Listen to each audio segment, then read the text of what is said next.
Efendim kısa bir ara demiştik. Aranın hemen ardından kaldığımız yerden söyleşimizi sürdürüyoruz. Denizli Rehberlik Araştırma Merkezi Müdürü Sayın Ahmet Urhan'la yaz tatilini çocuklar nasıl değerlendirmeli, nasıl geçirmeliler?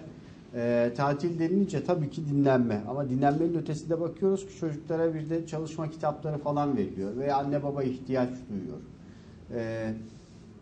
Bu doğru mu? Düzenli çalışma veya az önce ilk bölümde belirttiğiniz gibi öğrenilenlerin hafızada tazeliğini koruması adına tekrarlama açısından bir yöntem midir? Sizin o konudaki düşüncenizde de ne tavsiye edersiniz?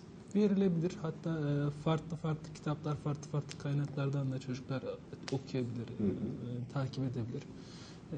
Hani sadece okulu sınırlamamak gerekiyor öğrenme ortamı olarak. Tatilde bu amaçta bunun içinde bir fırsat sunuyor. Tamam, tatil eğlenmek, dinlenmek, gezmek, daha iyi vakit geçirmek, biraz kendine vakit ayırmak için bir süreç.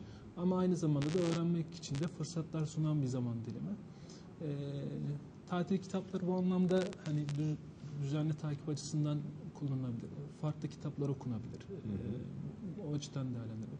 Özellikle tatil döneminde hani bol bol kitap okumak, okuma alışkanlığının pekişmesi açısından da önemli. Çünkü çocuklar ders kitaplarına geri döndüklerinde sıkılmamaları açısından, öğrenmelerinin daha etkili olması açısından, o kitap okuma alışkanlığının kazandırılması açısından da bir fırsat. Çocuğa şunun gösterilmesi gerekiyor. Hani tatilde de kitap okunabilir. İşte bir parka dolaşmaya çıktınız, çıkarken yanınızda bir kitap götürebilirsiniz. Atıyorum işte denize, sahil kenarına gittiniz, oraya giderken yanınızda bir kitap götürebilirsiniz.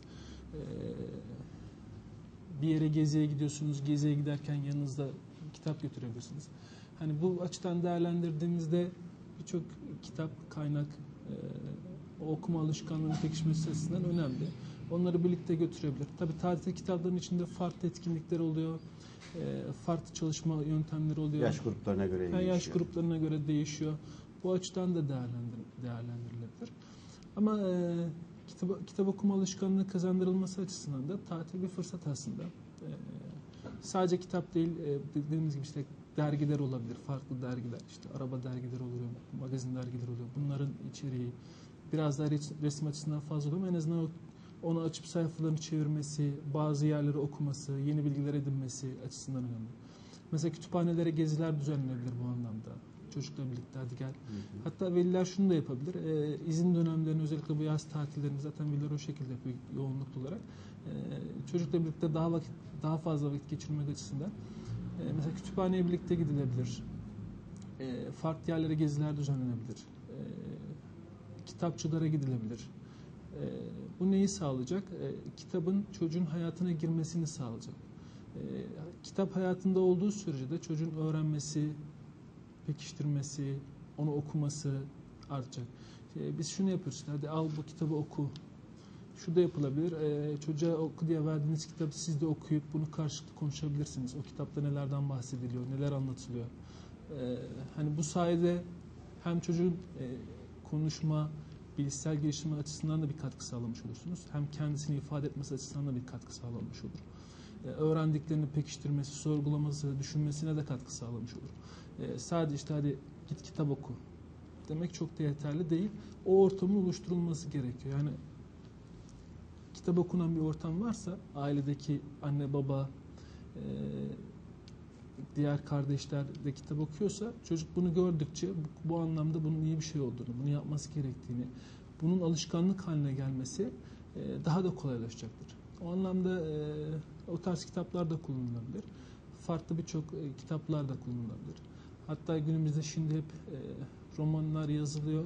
Fakat önce filmi çekiliyor. Filmleri çıkıyor. Okumak yerine filmine gidiliyor genelde.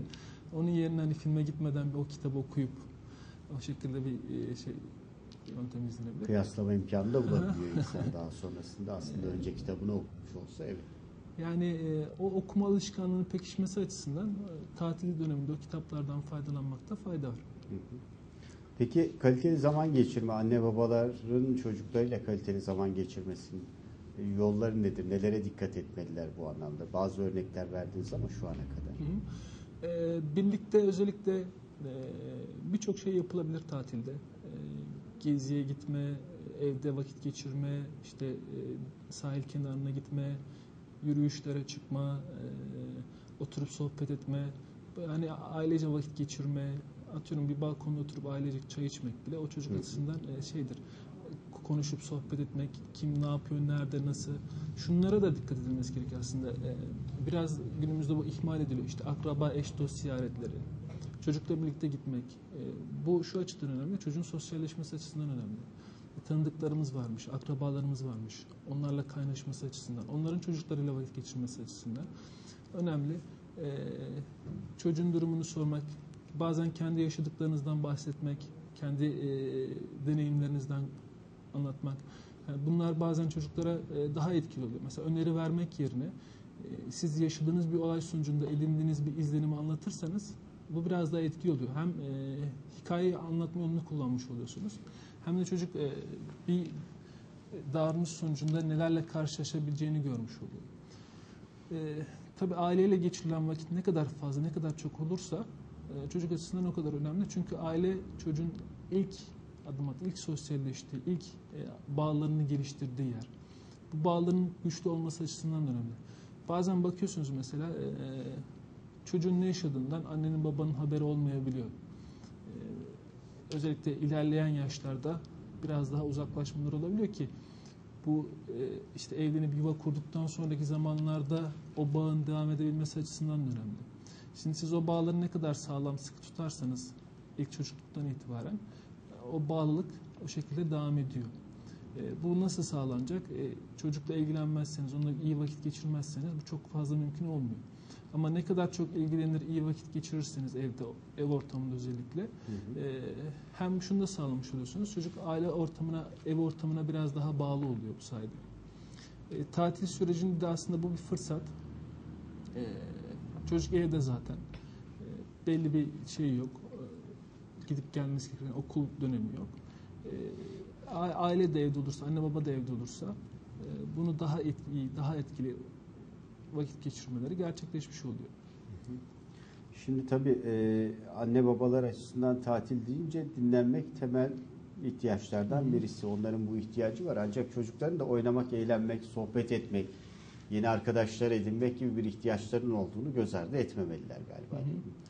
Tabii ki bu anlamda belediyelerin, Gençlik ve Spor İl Müdürlüğü'nün okulları, kampları, gençlik merkezleri bunlardan faydalanabilirler. Bazen okulların düzenlediği etkinlikler oluyor yaz dönemlerinde. Bunlara katılabilirler.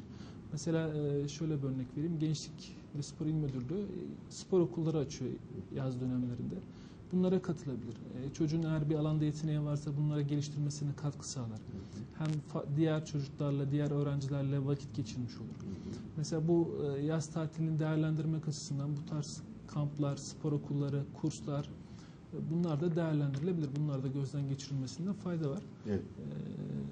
Şu an sitesinde de vardı sanırım. Kayıtları da hala devam ediyor olması lazım. Birçok alanda da spor branşında da spor okulu var. Bokstan tutun da ekstrem, okçuluk, futbol, voleybol, handbol sadece bir alanda da değil.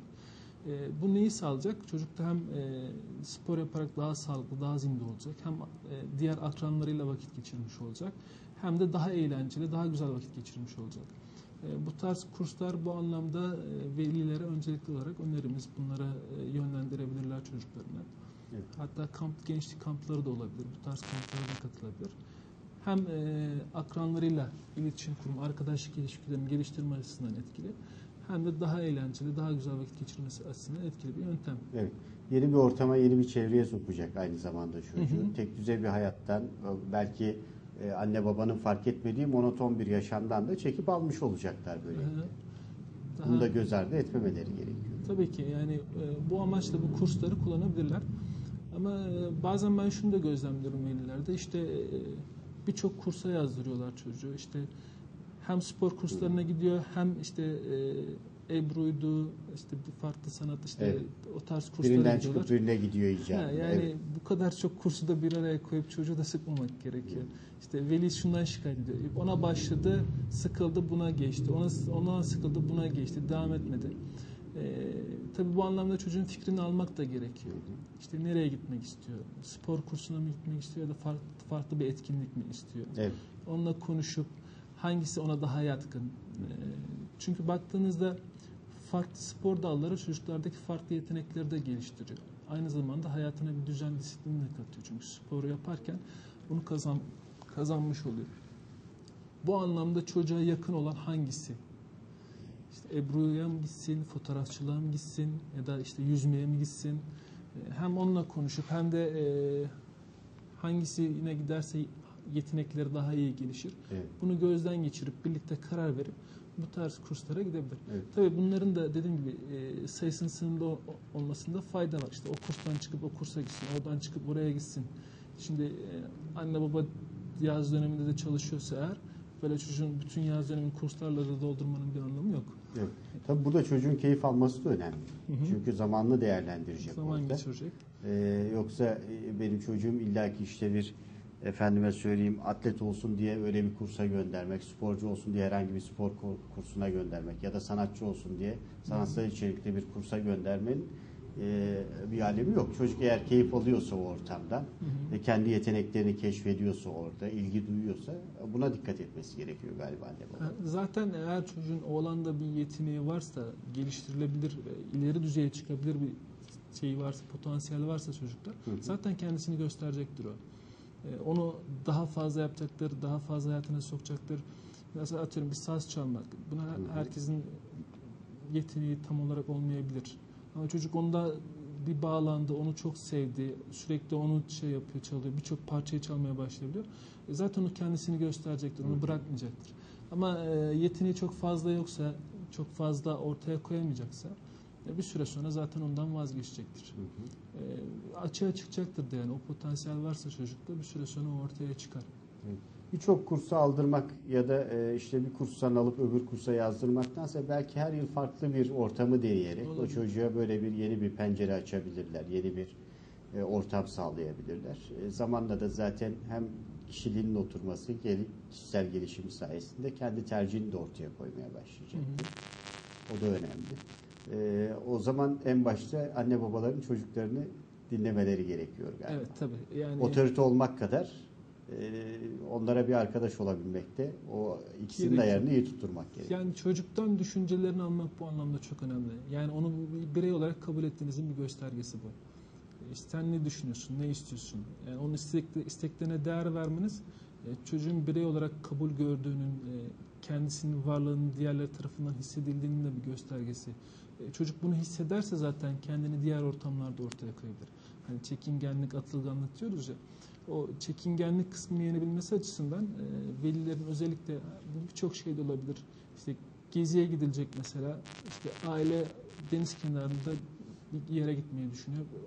Çocuğa bu anlamda bir soru yöneltip işte sence nereye gidelim, hangisi daha iyi olabilir gibi sorularla onun düşüncelerinin alınması en basit şeyde, en basit bu tarz şeylerden tutun da en karmaşık şeylere kadar, aile kararlarına kadar zaman zaman çocuklardan bu tarz fikirler alınması onun hem kendisine değer verildiğini hem de bir birey olarak kabul edildiğini görmesini sağlayacak, bunu hissetmesini sağlayacak. Kurslarda da aynı şekilde işte sen hangi kursa gitmek istiyorsun, sence hangisi senin için daha iyi olur deyip tabii çocuk ilk anlamda belki karar veremeyebilir. Ha bak şu kurslar var, bunlar nasıl düşünüyorsun? Bazen içeriğini bilmeyebilir çocuk. İçeriğinden kısaca araştırıp öğrenip içeriği şuymuş, şunları yapıyormuşsunuz gibi bilgi edindikten sonra çocuğun karar vermesine de yardımcı olunabilir. Bu şekilde yaz tatilini biraz daha etkili geçirmesi açısından katkı sağlayacaktır kurslar. Evet. Tabii çok önemli bir noktaya daha geldik. Çocuğun karar mekanizmasının neresinde ne kadar olması gerektiği. Diyelim ki işte bir çocuğu rahat bıraktılar. Bütün kararlarını kendi veriyor. Ve anne babasına da bir şekilde bu kararlarına ortak ediyor. Burada aslında hayatına yön veriyor. Anne babanın da bunun farkına varması gerekiyor galiba. Denetleyici bir unsur. Aynı zamanda sizin de mesleğinizde olduğu gibi rehber olduğunu farkına varmalı. Evet. Bu konuda neler söyleyeceksiniz? Tabii yani kararları alırken çocuk bir süre sonra kendi hayatıyla ilgili kendi başına karar vermesini bekleyeceğiz artık ilk yetişkinlikle birlikte. O aşamaya kadar o kendi hayatıyla ilgili kararları etkili bir şekilde alabilmesi için zaman zaman çocuğun kendi adına kararlar vermesinde o kararın içine çocuğu dahil etmekte fayda var. Bu ilk çocukluktan itibaren düşünün ilkokul, ortaokul, lise hani o karar verme becerilerinin gelişmesine de katkı sağlayacak bu. Biz zaten hani madde bağımlılığı gibi konularda işlerken çocuklara doğrudan işte sigaranın zararları şu, madde şu şeklinde bilgi vermiyoruz. Karar verme becerileri üzerinde çalışıyoruz. Çünkü orada bir karar verecek çocuk ve hayır diyebilme becerileri üzerinde çalışıyoruz. Çünkü biri ona bunu ikram ettiğinde, de sunduğunda hayır diyebilsin diye. Bu anlamda da o karar verme becerilerinin gelişmesi açısından da önemli. Çocuğun düşüncelerinin alınması. Hayatımızda birçok kararlar alıyoruz. Bu kararları alırken bazen sonuçlarını düşünüyoruz. Yetişkin olmamıza rağmen bazen düşünemiyoruz. Sonuç keşke şöyle yapsaydım diyebiliyoruz.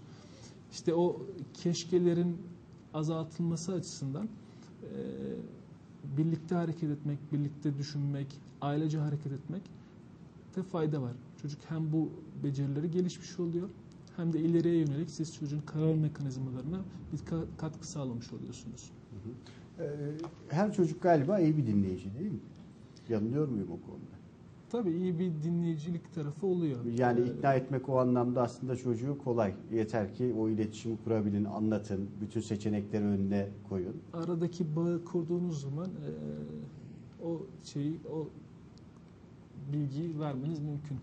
Yani onda da şöyle bir örnek vereyim. Bu Almanya'da gerçekleşen bir olay. Bir öğretmene dikkat eksikliği ve hiperaktivitesi olan çocuklarla çalışmasıyla ilgili bir konu bu.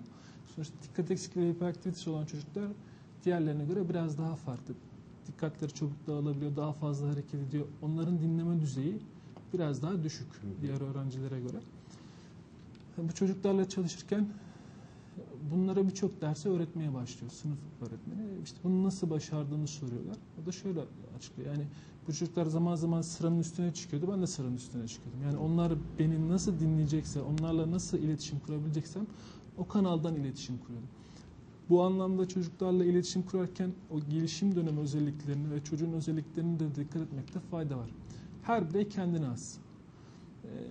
Kimisi çok dikkatli dinler. Kimisi genelde dikkati başka yöndedir, sağa sola bakar, farklı şeyler düşünür. Onu da hani dikkatini toplamakta fayda.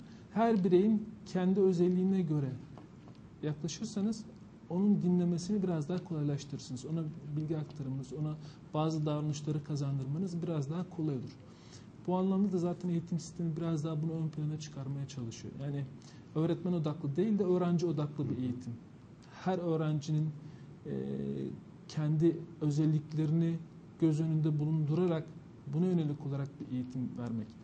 Çünkü sadece öğretmen anlatır, öğrenci dinlemesini beklerseniz oradaki öğrenme düzeyi her çocukla aynı olmayabiliyor.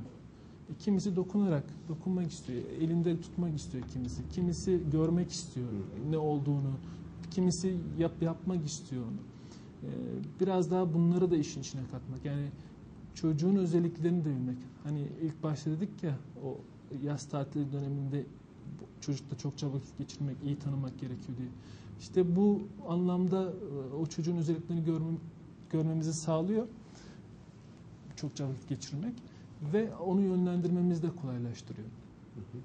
Tabii çocuklarıyla doğru bir iletişim kurabilirlerse sebep sonuç yetisinin onda oluşmasını da sağlayabilirler. Katkı sağlıyorlar.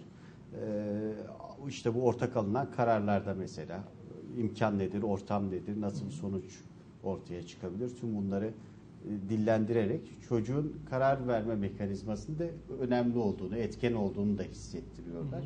O açıdan çok değerli bu sohbetler. Bir de şu algı var. Yani biz öğretmenine teslim ettik. Hani eskilerin deyimiyle hocam eti senin kemiği benim hesabından. Bu biraz kaba bir tabir ama günümüzde de biz öğretmenine teslim ettik. Sonuç itibariyle işte onunla birlikte çalışacak, onunla birlikte başarılı olacak. Biz ne gerekiyorsa, paraysa para, dersse ders, malzeme ise malzeme sağlayalım yeter ki diye düşünen anne babalar var. Ancak galiba öğretmen her şeyi belki tamamlayabilir de bir anne babanın eksikliğini tamamlaması mümkün değil galiba, değil mi? Değil tabii ki. Hatta şöyle bir fıkra var şeyle ilgili, karne ile ilgili özellikle. Temel'in oğlu karnesini almış gelmiş, Temel açmış, karneye bakmış. Davranış notları hepsi çok iyi işte çalışkanlık, ders çalışma falan. Sonra ders kısmına geçmiş bakmış. Ders kısmında işte matematik bir, Türkçe bir, hayat bilgisi bir. Şöyle Oğlum demiş, benim öğrettiklerim hepsi çok iyi, öğretmenin öğrettikleri hepsi zayıf. Bu nasıl oluyor demiş, sen okula niye gidiyorsun demiş. O açıdan değerlendirdiğimizde hani anne babanın aslında katkısı daha büyük. Yani öğretmenin de katkısı şüphesiz tartışılamaz ama çocuk ilk aile ortamından yetişerek okula geliyor. Yani ilk 5,5 yıl aile ortamında. Sonra oradan çıkarak okula geliyor ki özellikle o zaten günümüzde de okul öncesi eğitime verilen önem gün geçtikçe artıyor. Özellikle o dönemlerdeki bazı alışkanlıkları, bazı davranışları kazandırmak ilerisi adına, çocuğun ilerideki davranışlarını yönlendirmek adına çok önemli. İlk o işte mesela sorumluluk bilinci dedik, ders çalışmak dedik, doğruluk, dürüstlük, diğerleriyle iletişim, işte diğer insanların haklarına saygı. Bunların hepsi o dönemlerde iyi bir şekilde kazandırılırsa ilerleyen dönemlerde bunların yıkılması biraz daha zor. Ve bu sayede çocuğun davranışlarını yönlendirmek, iyi bir birey olmasını sağlamak, topluma katkısı olan bir birey sağlamak biraz daha kolaylaşıyor. O açıdan baktığımızda anne babanın etkisi şüphesiz çok önemli. Yani bizim zaten ilk olarak hani hep bütün eğitimcilerin verdiği örnek hep o saç ayağını oluşturan anne baba kısmının da işin içinde olması. Bu sadece ilkokul, ortaokulda değil, lisede de bu şekilde. Yani hatta üniversitede de bu şekilde. Yani bütün eğitim kademeleri boyunca bu katkı devam etmesi gerekiyor. Hani işi gene tatil kısmına döndürecek olursak tatiller de bu açıdan ailenin birlikte vakit geçirebileceği bütün bir yılı değerlendirdiğimizde kısıtlı zamanlardan bir tanesi. Tatil geniş, yaz tatili 3 ay az bir zaman dilimi değil ama sonuçta kısıtlı bir zaman dilimi. Evet. Diğer zamanlarda anne baba kendi işinde oluyor, çocuk okulunda oluyor. Takip ediliyor, edilmiyor ama tatil döneminde çocuk evde, anne babanın izin alma şansı var, vaktini çocuğuyla geçirme şansı var. O anlamda baktığımızda hem aileler için de aslında büyük bir getirisi var. O bağlılığın oluşturulması. Peki tatil planları çakışmazsa anne babayla çocuğun, özellikle biraz daha hani böyle özgür ruhlu olan, yetişkinlik çağında olan gençler açısından, o zaman anne babalar nasıl bir yol izlemeliler? Evet, siz tatilinizi yapın. Belki siz işte büyüklerinizle köyde orada burada geçireceksiniz ama ben sahile gitmek istiyorum. Arkadaşlarımla zaman geçirmek istiyorum. Evet, siz yazlığa gidin. Benim burada bir arkadaş grubum var. Ben bir süre onlarla kalmak istiyorum. Onlar da gittiğinde ben de sizin yanınıza gelirim gibi belki farklı bir plan yapmış olabilir, tatil planı. Bu gibi durumlarda yani fikir çatışmalarında çözüm yolu olarak sizin öneriniz ne olur? Benim önerim yani bu anlamda orta yolu bulmaya çalışmaları. Yani çocukların da tabii özellikle gençlerin, lise dönemindeki gençlerin de kendine göre bir çevresi oluyor, akran grupları oluyor. Onlarla da vakit geçirmelerine imkan tanıyın. Hani tabii bunu tanırken çok da serbest bırakmamak gerekiyor ki yani kontrollü bir şekilde aileyle vakit geçirmesine de isteyin. Yani sadece işte ben plan yaptım, şuraya gideceğim. Tamam sen git, sen kendi işine bak, biz kendi işimize bakalım. Bu çok doğru bir yaklaşım değil. Bunun tam tersi de doğru bir yaklaşım değil. İşte bizim yanımızdan ayrılmayacaksın, biz nereye gidersek sen de oraya geleceksin. İlla ki birlikte vakit geçireceğiz. Bu da çok doğru bir yaklaşım değil. Çocuk arkadaşlarıyla bir plan yaptıysa ona da izin ver, ona da gitsin ama ailesiyle de birlikte vakit geçirsin. Aynı zamanda onu da yapsın. Yani sonuçta 3 aylık dönemde sürekli arkadaşlarıyla dolaşacak, sürekli onlarla gezecek diye de bir durum söz konusu değil. Sürekli ailenin yanından ayrılmayacak, hiçbir yere göndermeyeceğiz diye de bir durum söz konusu değil. Bunun orta yolunu bulmak, yani hem aileyle de vakit geçirecek hem de diğer akran gruplarıyla da vakit geçirecek. Yeter ki aransın, o orta yol bulunur, çare bulunur. Yani evet. O birlikte konuşulduktan sonra çözüm önerileri illaki ortaya çıkar. Evet. Yeter ki Peki. çözüm istekli olsun. Çok teşekkür ediyorum. Kolaylıklar, başarılar diliyorum. Okullar bitti ama sizde iş bitmiyor, devam ediyor. Efendim bugün Denizli Rehberlik Araştırma Merkezi Müdürü Sayın Ahmet Urhan'la birlikteydik. Okulu konuştuk, tatili konuştuk. Öğrenciler anne babalarına özellikle tatil dönemini nasıl iyi değerlendirebileceklerine dair tavsiyeleri oldu Sayın Urhan'ın. Sanırım anne babalar buradan önemli ipuçları elde etmişlerdir. Karşılaştıkları bazı sıkıntıları, sorunları aşmak adına da güzel bir tatil diliyoruz her birinize, öğrencilere ve tabii ki anne babalarına da bu zamanı iyi değerlendirmek gerekiyor. Çünkü bunun bir sonraki senesi var. Ona hazırlık olmalı. Hem tatil anlamında, dinlenme anlamında hem de tatilin tamamen mola vermek, okuldan, dersten uzaklaşmak olmadığını algılamak ve o disiplini bozmamak. Belki biraz gevşetmek, belki biraz daha özel hayata zaman ayırmak ama mutlaka içinde ders, kitap, okumanın olduğu bir dönem olarak değerlendirmek adına. Kendinize çok iyi bakın, hoşça kalın.